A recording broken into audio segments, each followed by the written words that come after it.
Well, Zach, thanks for your time. No worries. 40 plus minutes at the weekend, maybe a little more than you might have expected. How was your first cap? Oh yeah, it was unbelievable. It's very cliche saying that it was a dream, but it was, and it all happened so fast, really. And I was messing around in the warm up, and then unfortunately Tom went down. I was on 1 minute into the second half, and that was it. And I felt I was at home, really. And the boys had helped me out a lot on the field, so no, it's good to get that one over and done with. Yeah, a real sense that it all flashed by in an instant. Yeah, mental. It seemed 40 minutes, but on the field it felt like 10 minutes, and then that was it. Then you had your cap, and that was it. There's all that work up, and then it's finished. But obviously now I just want to keep pushing on. Without touching on the tackle itself, obviously there's been enough said about that since, but all of those of you that were on the field at the moment, Angus Gardner was checking with the TMO that, I mean, Owen Farrell's celebration when he saw Angus Gardner say, there's nothing that I see that's wrong with it. The celebrations really kicked off in style, didn't they? Yeah, it just showed how hard fought that game was for us, and it was like Eddie's come out and said it was like an arm wrestle, and it was. The boys did real well, and Maro went off for 10 minutes. We didn't concede any points, and that just shows the character we have in the team this year. And it also shows how fit we are, playing full 80 minutes there. And we still look good on the end. We probably could have carried on for another 20 minutes, but it just shows what it meant to the boys to get that victory on Saturday against a world-class outfit like South Africa. Yeah, your previous chance that I know you were arguably robbed by with a bit of a chest infection. How did you cope then? Sort of looking back on that, now you've got that first cap, and sort of how difficult that was to potentially see that chance go away from you. Yeah, it was a tough one. It was a tough one to take, obviously, but that was a long time ago now, and obviously these things happen. Injury, illness do happen, and but I've got my first cap now, so I'm pretty happy with that, and I'm looking into the future rather than the past at the moment. Yeah, okay. And in terms of dealing with injuries and those sorts of things, just talk us through sort of some of the moments you've had, some of the injuries that have affected you over the years. I've touched wood. I've actually been very lucky. I haven't missed much rugby, to be honest, and I've actually got a broken scaphoid in my wrist, and I still have that, and I still play with that. So it's just something that I'm dealing with, and I don't get any pain in it. So for me, I'm not going to stop it from me enjoying and playing my rugby. So, but obviously there's a lot of people that I train with and play with that have serious injuries, and it's a tough one to take.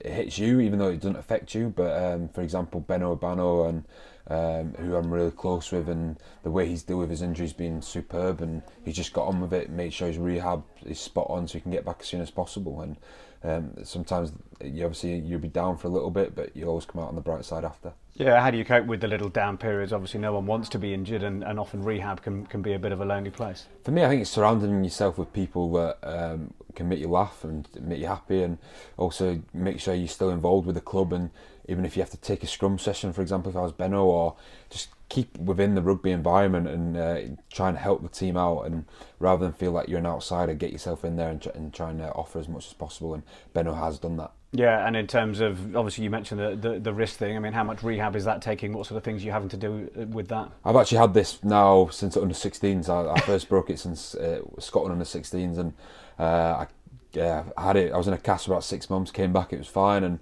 first came back I broke it again. So for me, I don't do anything with it, I just leave it.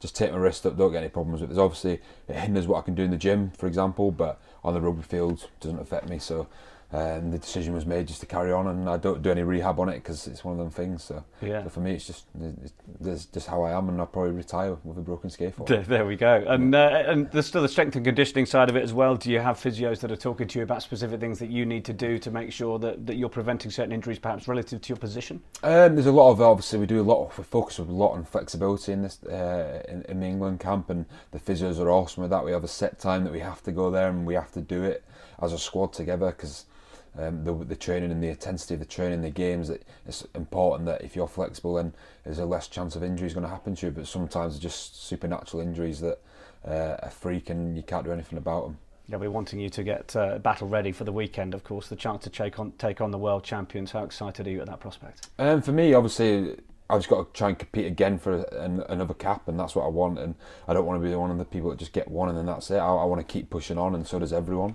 So obviously the New Zealand are a world-class team, and we've got a good walk through today this afternoon, and we'll have our sights set on taking New Zealand on. But obviously you can get excited, but with the hard work's about to start for us, and we're looking forward to the challenge at the weekend. Yeah, it's part of the challenge this week about summoning up that inner belief. Obviously, the win against South Africa will have done a world of good, and that's 2 wins now on the bounce against a world-class side. We know that they've beaten the All Blacks. Is it about making sure that you as a squad have the belief that if you guys do what you can do, you can take that scalp? Yeah, 100%. The belief in the squad at the moment is sky high, and it just showed with the reaction after the game and throughout the game as well, that we never thought we weren't going to win that game, and the people coming off the bench were saying, oh, we still got this, and 100% the belief was there, and obviously the belief will keep getting better and better. And I think you need, when you take on an opposition like New Zealand, you need to have belief, and we certainly have that at the moment. So we're all looking forward to this challenge on the weekend. Well, we wish you the very best of luck and preparation this week. Thank you very much. Cheers, mate.